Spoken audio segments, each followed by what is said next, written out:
भगत सिंह करमकर, जय भगत सिंह करमकर, जाती न्याय जनगणना झालीच पाहिजे, जाती न्याय जनगणना झालीच पाहिजे.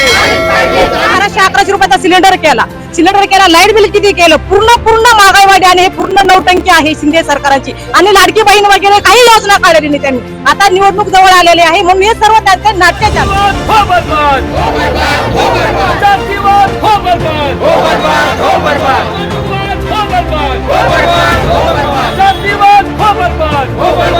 जो ब्राह्मणी सोच रखते वो नहीं चाहते कि जो जाति व्यवस्था से दबे हुए लोग हैं उनको सही मात्रा में आरक्षण मिले.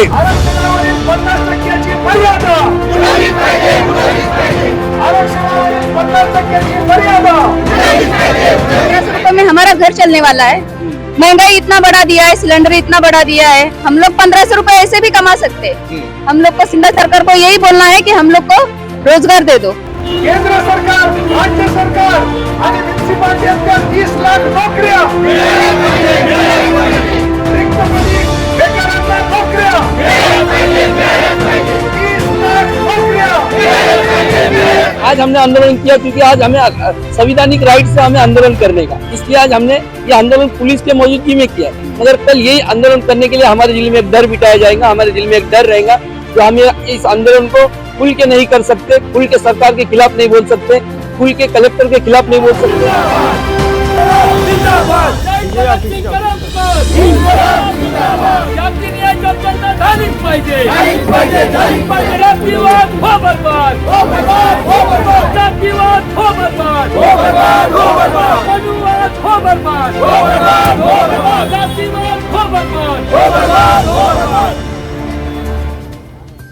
मैं हूं आफाक अहमद और आप देख रहे हैं न्यूज NSO इंडिया. इस वक्त हम बादरा में कलेक्टर हाउस पे मौजूद है जहां पर जनगणना को लेकर सीपीआई मोर्चा ले रही है और सरकार से मांगनी कर रही है कि हमारी जनगणना की जाए. और इस पर क्या बात करते हैं, क्या कहना चाहेंगे, इसे जानेंगे कि अगर क्या मामला है, क्यों आप ये मुट्ठी भर लोग इस तरह से सड़कों पर उतरे हैं और सरकार के क्यों जगह करे, क्यों उनके कानों तक क्या बातें पहुंचाना चाहते हैं आप? अभी आज आरक्षण का मामला बहुत ही गर्म होते जा रहा है.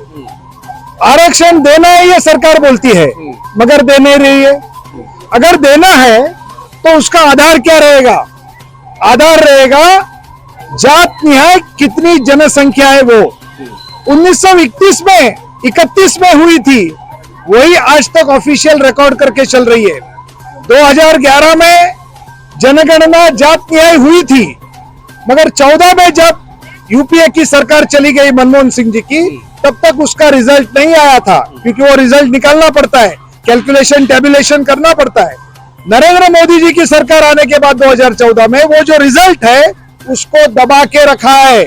क्या वजह थी इसको दबा के रखा? इसको दबा के रखने की वजह यह है जो ब्राह्मणी सोच रखते वो नहीं चाहते कि जो जाति व्यवस्था से दबे हुए लोग हैं उनको सही मात्रा में आरक्षण मिले. वो नहीं चाहते कि देश का असली चित्र जो है वो दुनिया के सामने आए. क्योंकि अगर जात न्याय जनगणना होती है तो उसमें आ जाएगा कौन से जाति के बिलो पॉवर्टी लाइन कितने हैं, कौन से जाति के लोगों में कितने लोग अनपढ़ है, कितने लोग बेरोजगार है, कितने लोग आज भी अलग अलग टाइप के काम करते हैं जो कि इंसान को नहीं करना चाहिए, जैसे कि स्कैवेंजिंग, ये काम नहीं करना चाहिए. तो ये असलियत हमारे समाज की सामने आएगी. मजदूरों की क्या हालत है वो सामने आएगी. आज यहाँ पर ये मुट्ठी भर आप कॉमरेड लोग जो है वो मांग कर रहे हैं कि जनगणना की जाए. देश में बड़े बड़े लोग इस पर कह रहे हैं. आपके इस कहने से क्या जनगणना सरकार कर लेगी? करना ही चाहिए. हम लोग यही बात पे डटे रहेंगे की जनगणना होणं ही चाहिए. हे शिंदे सरकार जे आहेत ना ते पूर्ण फसवणूक करतात आणि जिकडे बघावं तिकडे त्यांचे बॅनर आहेत. 1500 रुपयात घर चालणार आहे का आमचे? माझे 3 मुलं. चालते का? 1500 रुपये आम्हाला 2-3 दिवस सुद्धा पुरत नाही खर्चायला.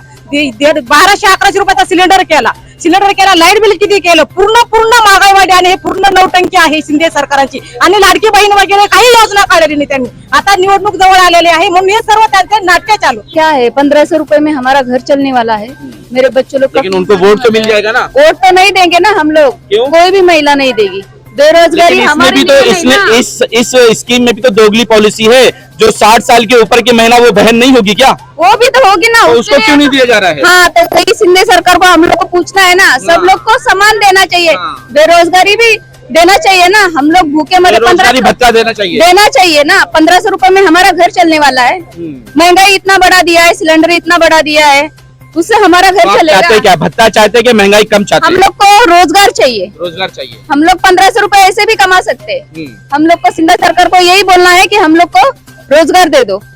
आणि प्रत्येक ठिकाणी बघितलं तर बोर्डर आणि एवढ्या महिलांवरती अत्याचार होतात, अन्याय होतात, कितीतरी बलात्कार होतात, त्यांचं काहीच नाही, ते पूर्ण झाकून ठेवतात आणि फक्त त्यांच्यासाठीच पूर्ण त्यांच्या म्हणजे पूर्ण डुप्लिकेट काम आहे मोदी सरकारांचं आणि फडणवीसचं, हे पूर्ण डुप्लिकेट आहे आणि काही लाडकी बहीण योजना काहीच नाही, हे फक्त फसवणूकचं काम आहे आणि 1500 रुपयात आमचं घर चालत नाही, काही चालत नाही। आम्हाला रोजगार द्या तुम्ही, आमचे एवढे शिकले सवरलेले कितीतरी शिकले सवरले ग्रॅज्युएट झालेले मुलं इथे झाडू मारतात रस्त्यावरती। एक नको रोजगार, हा रोजगार पाहिजे आम्हाला, भीक नकोय आम्हाला, त्यांचे 1500 रुपयात काहीही होत नाही आणि एवढे म्हातारे माणसाचे ज्यांची पहिली पेन्शन तुम्ही सुरू करा, विधवा महिला आहे त्यांची पेन्शन तुम्ही सुरू करा, हे कशाला नवीन नौटंकी करताय तुम्ही? हे नवीन टंकी पूर्ण नवीन चालले, त्यांचं जे आहे ते तर पूर्ण करा अगोदर। जेंट्स हो, लेडीज हो, बच्चे लोग की पढ़ाई भी नहीं हम लोग कर सकते। क्या कर कापी सकते हैं? कापी किताबों पर भी टैक्स लगा दिया गया। हाँ, टैक्स लगा दिया है, उनका फीस भर दिया है, सरकारी स्कूल तो बंद ही कर दिया है। क्या करेगा? 1500 रुपए हमारे घर चलेगा?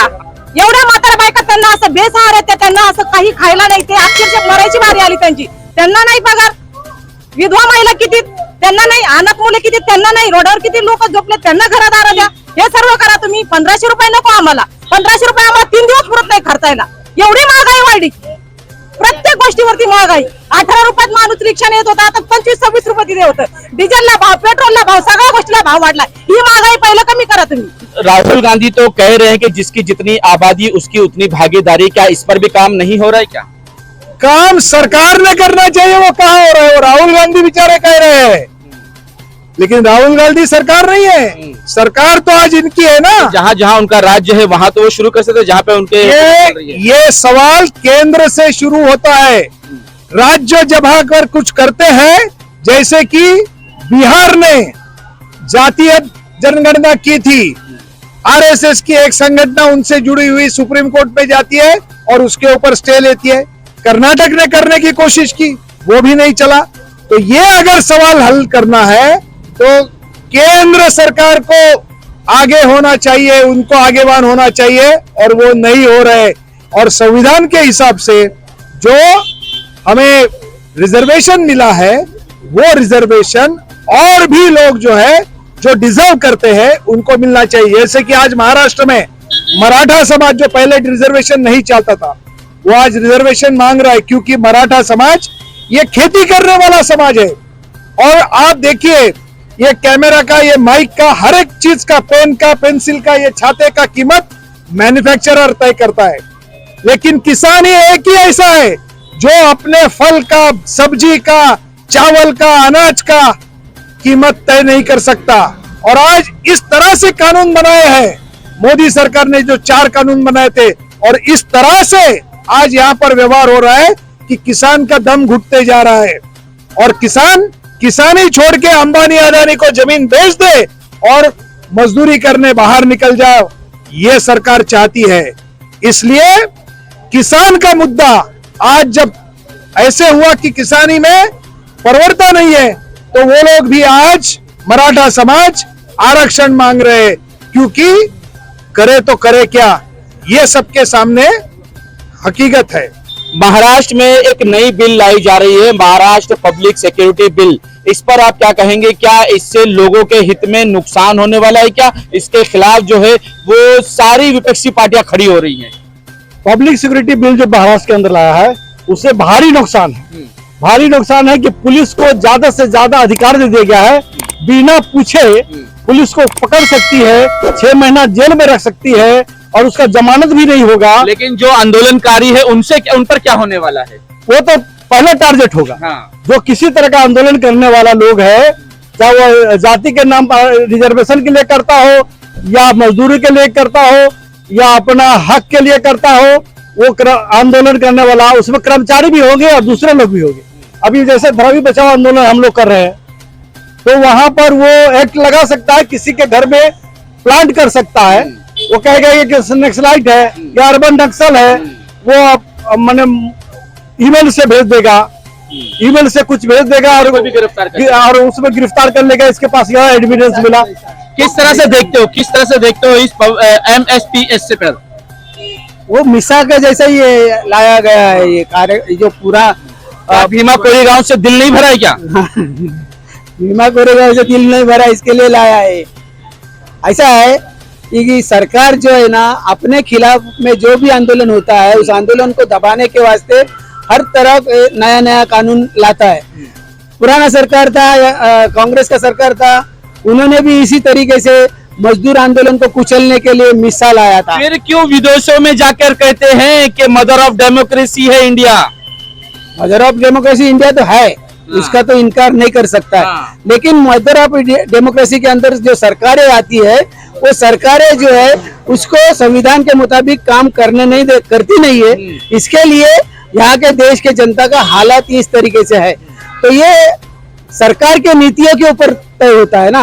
और जो सरकारें आती है वो सरकारें सरमायादारों के हित में काम करती है। क्या आप सरकारें जो है किसी को शांतिपूर्वक आंदोलन भी नहीं करने देंगे क्या?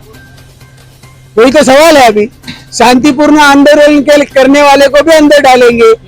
वो तुम्हारा जो अभी नया महाराष्ट्र का सर आएगा उसके मुताबिक, तो ये जो हो रहा है ये बहुत गलत हो रहा है और इसके खिलाफ में आवाज उठाना जरूरी है। और भारतीय कम्युनिस्ट पार्टी की तरफ से हम लोग उठाते हैं। आज जो जनगणना के संबंध में जाति निहाय जनगणना का जो शुरुआत होना चाहिए करके हम लोगों ने जो यहाँ पर आंदोलन किया है, इसी तरीके से हर मजदूर विरोधी, हर जन विरोधी कानून के खिलाफ में भारतीय कम्युनिस्ट पार्टी ने आवाज उठाया है, आंदोलन किया है। और वो आंदोलन करके उस कानून को कुछ हद तक वापस लेने के लिए भी हमने सरकार को, मोदी सरकार को मजबूर किया है।